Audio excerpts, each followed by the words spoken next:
Koenig, Kaká, ele praticamente chegou muito próximo da sua melhor marca pessoal, que era 46,66. Neste ano ele tinha 47 cravado.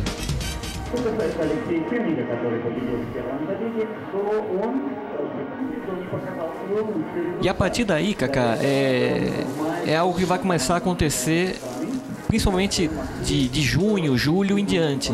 Essa melhoria de marcas, você tem acompanhado com o Cleberson nos eventos da Diamond.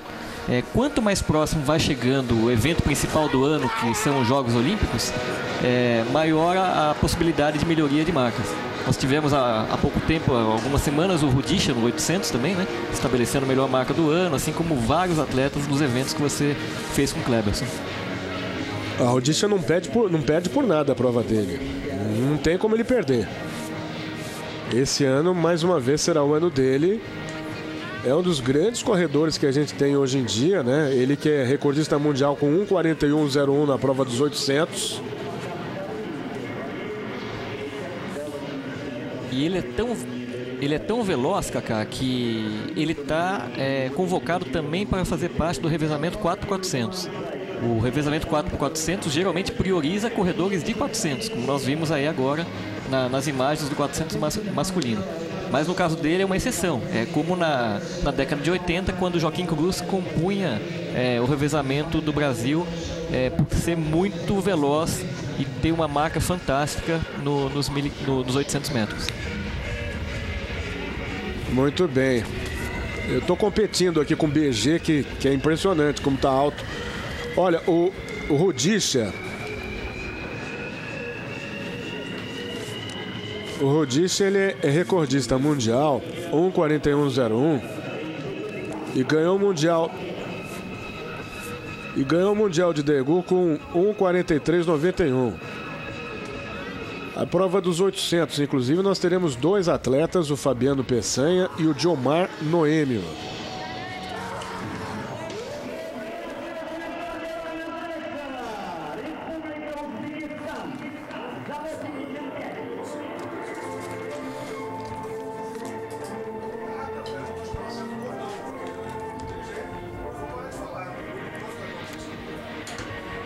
Como você comentou, Kaká, os 800 metros, nós temos o Peçanha, o Diomar, nós temos também o Cleberson David e também o Diego Chargal.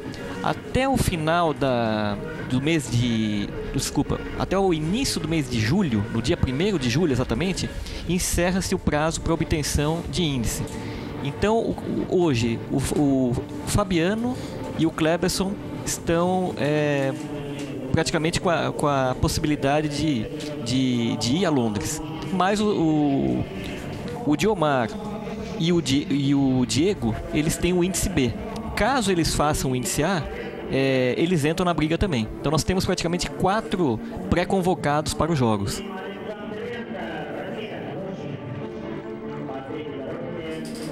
Vamos esperar que realmente eles consigam a classificação aí para os Jogos Olímpicos de Londres.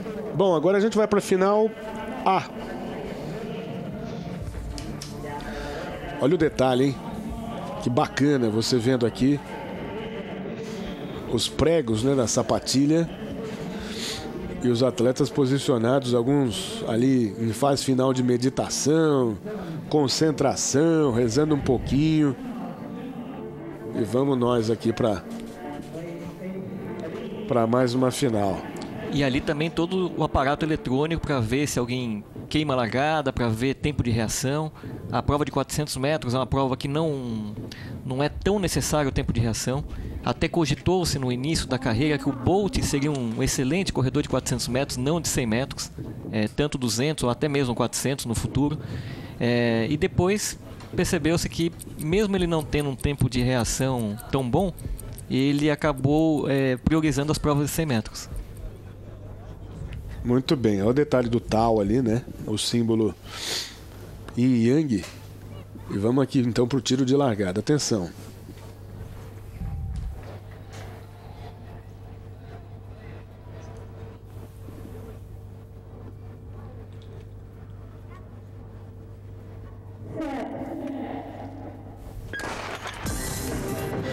E vamos nós, mostrando para você a prova dos 400.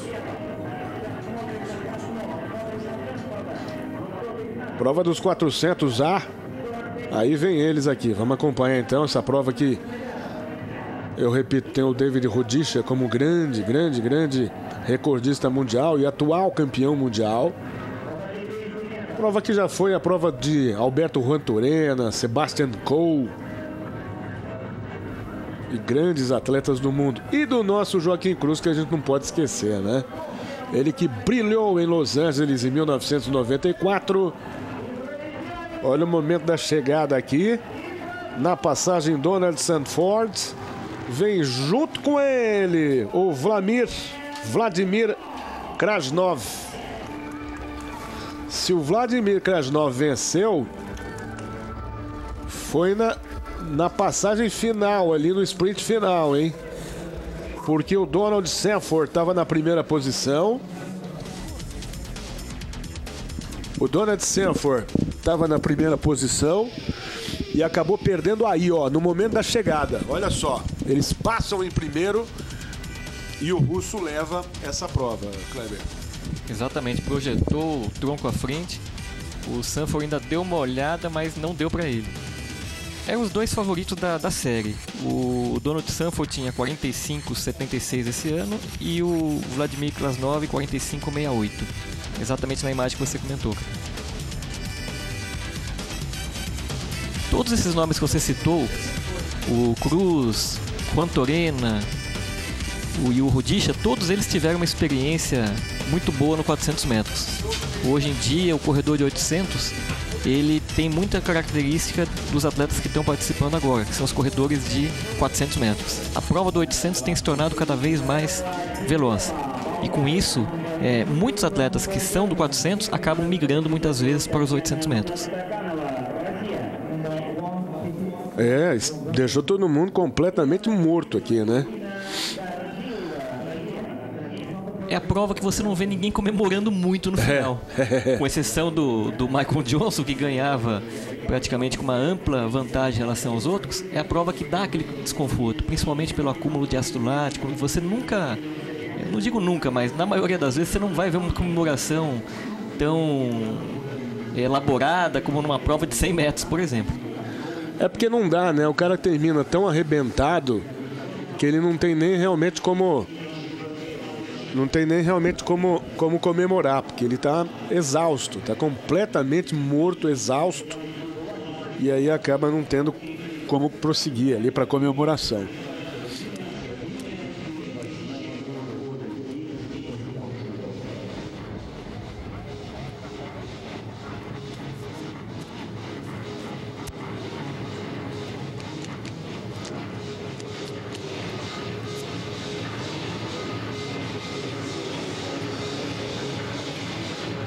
Bom, arremesso de peso para mulheres, é outra prova importante que a gente está mostrando aqui para você.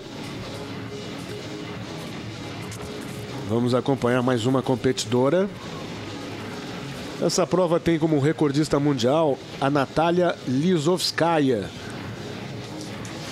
A russa Lizovskaya com 22,63 metros.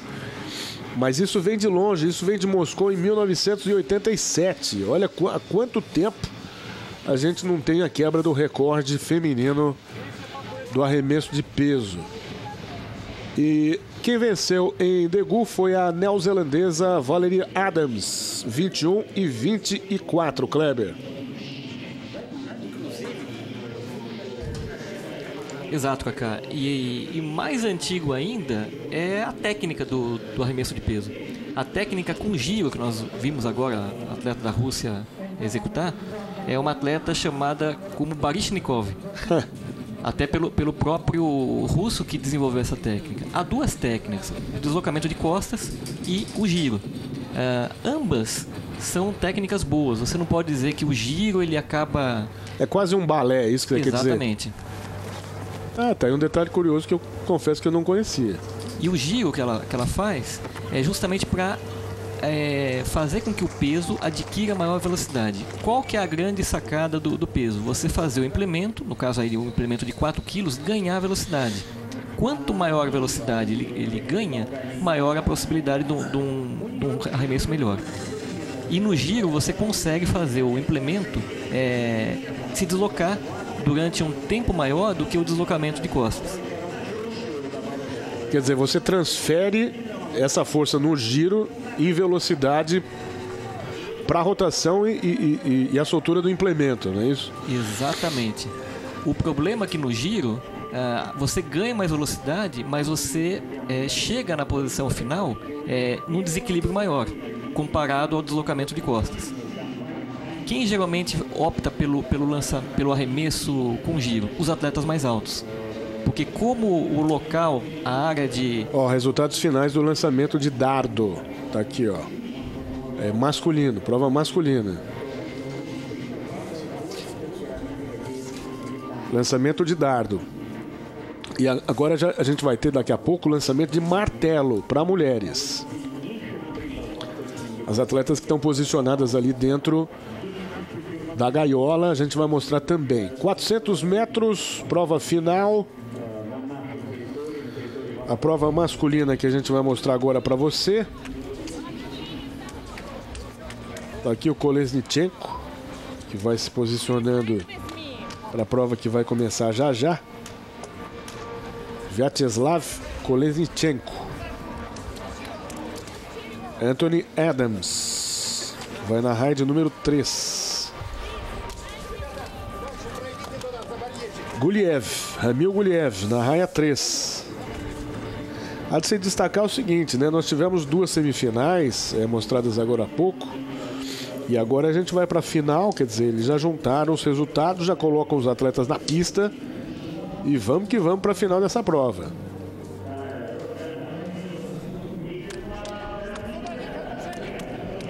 E é uma prova, Kaká, com um nível técnico bem inferior a que nós temos acompanhado. Geralmente numa final olímpica você vê todos os atletas chegando, tendo marcas abaixo de 10 segundos. Aqui você vê todos com 10:1, 10:2, até 10:5 mesmo nos 100 metros. Agora é os 100 metros. Eu falei 400, não, perdão, 100 metros, 100 metros. Essa daqui é a prova clássica do atletismo, né? E a gente mostra pra você essa é a final. Eles chamam de 1 e 2, né? Então é semifinal isso. Semifinal. Semifinal.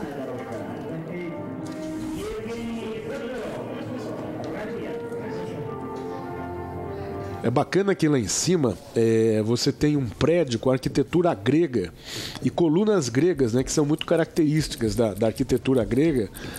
Lembra uma mistura de Parthenon com o Palácio de Knossos de Creta, uma coisa fantástica, né? Já deu pra gente ver ali, daqui a pouco você vai rever. Bom, prova dos 100 metros, prova clássica aqui do atletismo. A gente vai mostrar pra você a prova que é amplamente dominada por um cara chamado Usain Bolt, que quer virar lenda, né, para que ele possa ser o bicampeão olímpico nos 100 e nos 200 metros, já disse isso. A grande pretensão do Bolt é se transformar em lenda, se bem que eu acho que ele já viu? Virou mito mesmo. E na Diamond League desse ano ele fez o melhor tempo do ano com 9,76. O recorde mundial do Bolt é 9,58. 9,58. Nos Jogos Olímpicos... E aí você vai vendo a chegada, isso é só uma semifinal, tá? Isso aqui não é uma final, não. Vale classificação apenas. Nos Jogos Olímpicos de Pequim, o Bolt fez 9,69. No Mundial de Daegu, aconteceu dele queimar a largada, que foi algo impressionante. E é curioso, Kleber, que quem nos acompanha aqui no Band Esportes e eu vejo o Bolt realmente desde Pequim, né? A gente teve o privilégio de transmitir aquela prova memorável. Eu sempre disse que o Bolt nunca foi um grande starter, nunca foi um grande largador. O fundamento mais difícil para ele corrigir, né, com o técnico dele é exatamente a largada. E veio a calhar, porque no Mundial de Daegu, e agora já não existe mais o cartão amarelo da IAAF, né? O atleta é sumariamente excluído. Ele acabou sendo eliminado e o Johan Blake, também jamaicano, venceu aquela prova. Sim, é uma deficiência no Bolt, apesar de não ser o fator principal para o desempenho dos 100 metros. Ele tentou melhorar, tentou aprimorar e cometeu aquele erro em Daegu. E é uma coisa que não tem como melhorar muito, Cacá. Ele pode até ter uma breve evolução na largada, no seu tempo de reação, mas dos tipos de velocidade que compõem a preparação para os 100 metros, é a velocidade menos treinável, o tempo de reação. É aquela coisa de você nascer rápido de reação ou não. Então não tem como melhorar muito. Então, ele deixa de ser um grande starter para ser um grande sprintista, porque depois, nos 30 metros finais, aí não tem para ninguém, porque ele alcança todo mundo e passa com uma vantagem espantosa. Aí eu sempre brinco, imagina se ele tivesse a largada, por exemplo, de um César Cielo, que é o cara que melhor larga nas provas de 50 metros no mundo. Ninguém tem o tempo de reação do Cielo. Olha ali, eu falava da arquitetura grega naquele prédio ali no fundo, olha que bacana, ó. É realmente a reprodução de algum palácio grego que eles fizeram ali, porque as colunas são características, né, da arquitetura grega. E até pegando como exemplo, Cacá, não é talvez o melhor exemplo que nós podemos colocar, mas o caso do Ben Johnson. Na década de 80 ele tinha um tempo de reação fantástico. E isso acabava dificultando muito o Carl Lewis na época, porque tanto o Ben Johnson como o Carl Lewis tinham ótimas acelerações, manutenção de velocidade, mas o Ben ele tinha aquele tempo de reação fantástico. Então, o jamaicano Ben Johnson, que depois foi correr pelo Canadá, né? O biótipo dele é completamente diferente, por exemplo, de um Bolt. O Bolt é um sujeito longilíneo, de pernas longas. Ele não, é um sujeito baixo, muito forte fisicamente, bombado. Depois descobriu-se que realmente ele, lamentavelmente, estava bombado, né? Tanto é que ele perdeu aquela medalha, mas com um biótipo, né, Cleber, muito, muito, muito diferente do Bolt. Muito, ele é muito forte. Você via que o cara realmente ia para academia, puxava ferro e tomava as bombas dele lá, mas muito diferente mesmo, né?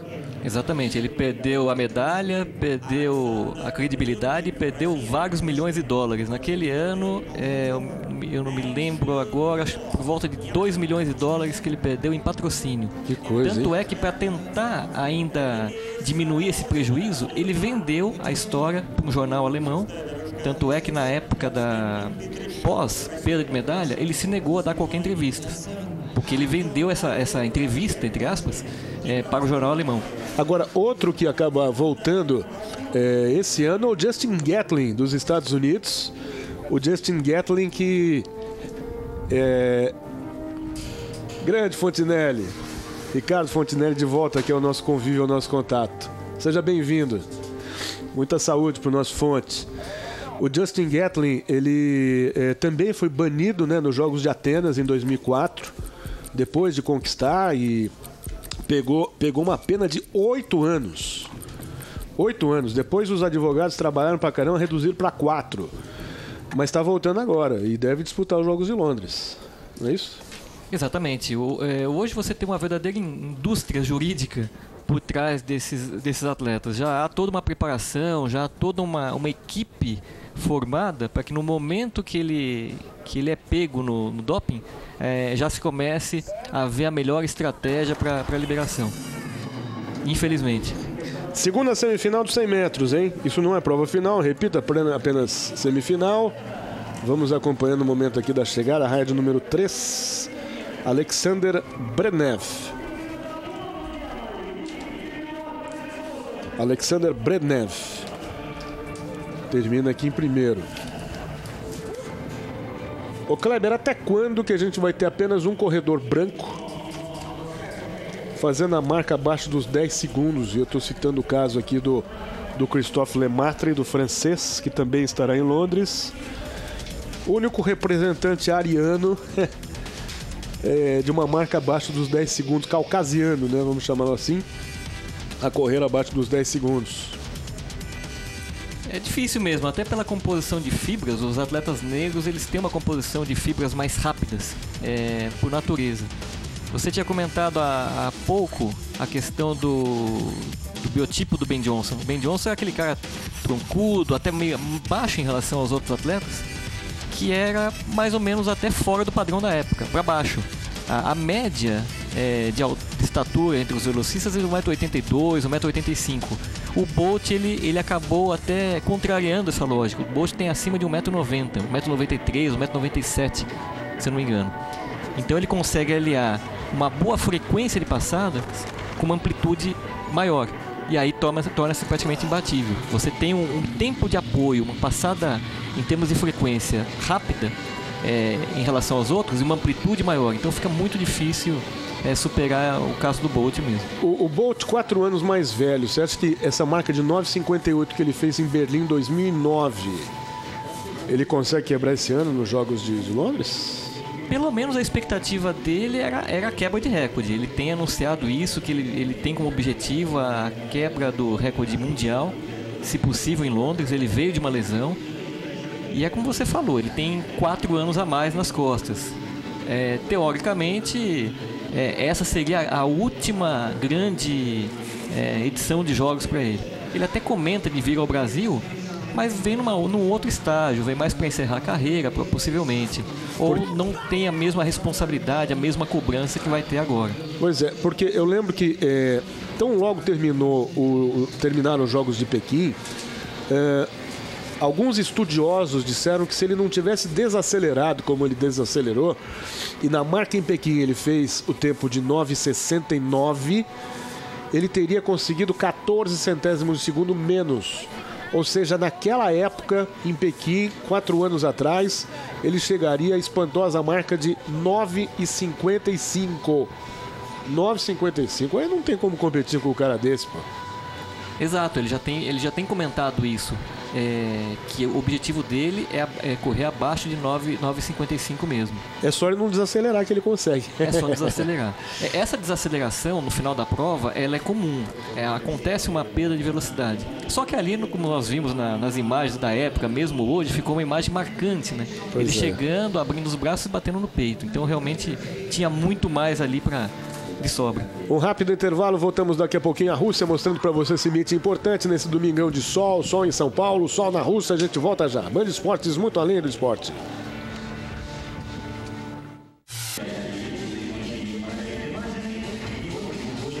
Audiência Band Esportes, estamos de volta com imagens ao vivo da Rússia, nesse meeting, nos momentos que antecedem o início dos Jogos Olímpicos. E é bom que se diga o seguinte, Band Esportes que mostra sempre para você as provas da Diamond, a gente vai continuar mostrando. Até porque temos mais alguns eventos até Londres.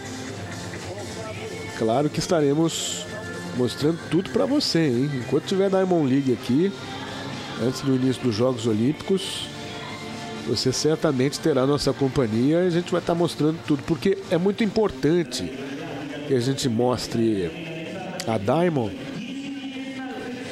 porque eu tenho a impressão, né, Kleber, que é o maior termômetro que a gente tem hoje em dia para ficar atualizado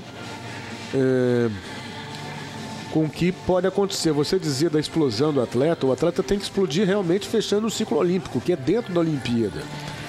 Isso vale muito para natação, e a gente faz essa comparação porque o Band Esportes mostra muitas provas, muitos campeonatos de natação. O atleta não pode explodir nem antes, nem depois. Seria uma perda de energia e perda da medalha também.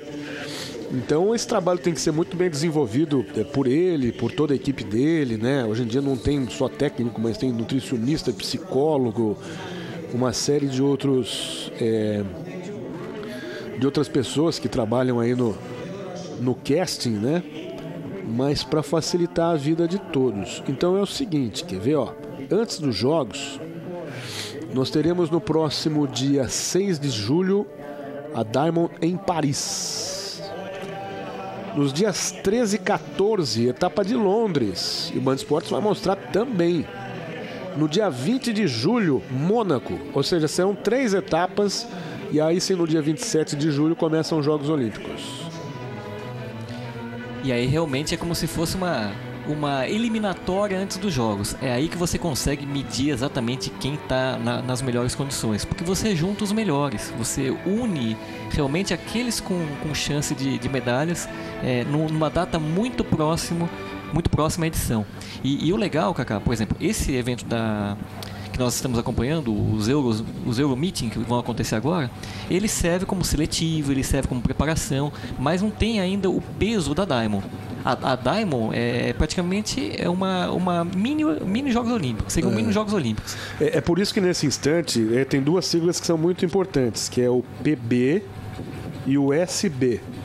Muito mais importante até que as medalhas que os atletas venham conquistar nesses campeonatos que estão sendo disputados aqui.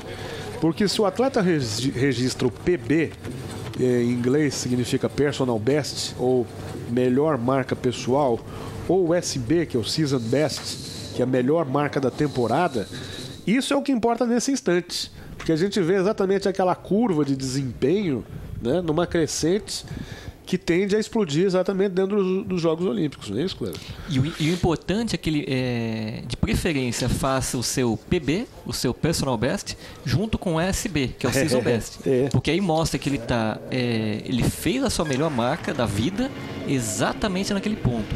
Muitas vezes nós vemos o quê? Quando nós abrimos aqui as informações que o Kleber passa pra gente aqui na... 400 metros para mulheres. Fique à vontade. As informações que o Kleber passa pra gente aqui antes de começar o evento. Muitas vezes você vê um atleta com um PB, um Personal Best, superior a todos da sua série, da sua eliminatória. Só que esse Personal Best foi feito há um ano. E ou mais. E o Season Best, que seria o tempo da temporada, a marca da temporada dele, é inferior. Então nós vamos sempre pelo SB. Agora, quando há essa somatória que você comentou da melhor marca pessoal junto com a melhor marca da temporada do atleta, é a melhor opção. Exatamente. Olha aqui, prova dos 400 metros, teremos ultrapassagem no finalzinho, 3 atletas passam juntas, raia 5 ganha. Vechutnova vence a prova na passagem ali. Teve uma atleta que quebrou, hein? Teve uma atleta que vinha muito bem na primeira posição, mas ela realmente não aguentou e quebrou, como a gente diz na terminologia do atletismo. Ela não conseguiu continuar a prova e foi parando pelo meio. Olha só, ó. A raia 4 está em primeiro aqui, Kleber. Aí ela foi quebrando. Ela já não tem pernas mais para acompanhar as duas atletas que vêm nas raias 5 e 6.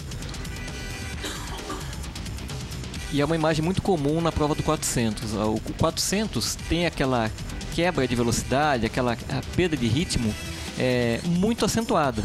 Então quem está acompanhando o evento imagina isso. Poxa, mas não dava para aumentar o ritmo, não dava para perder menos velocidade? Não dava. Ali realmente não é quem acelera mais, é quem desacelera menos que acaba vencendo a prova, obtendo uma melhor marca.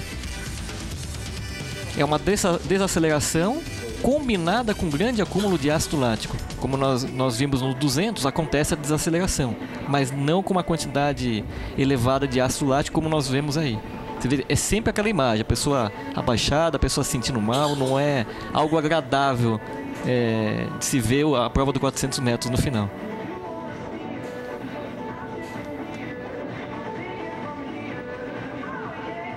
E eles capricharam mesmo no som, hein, Kaká?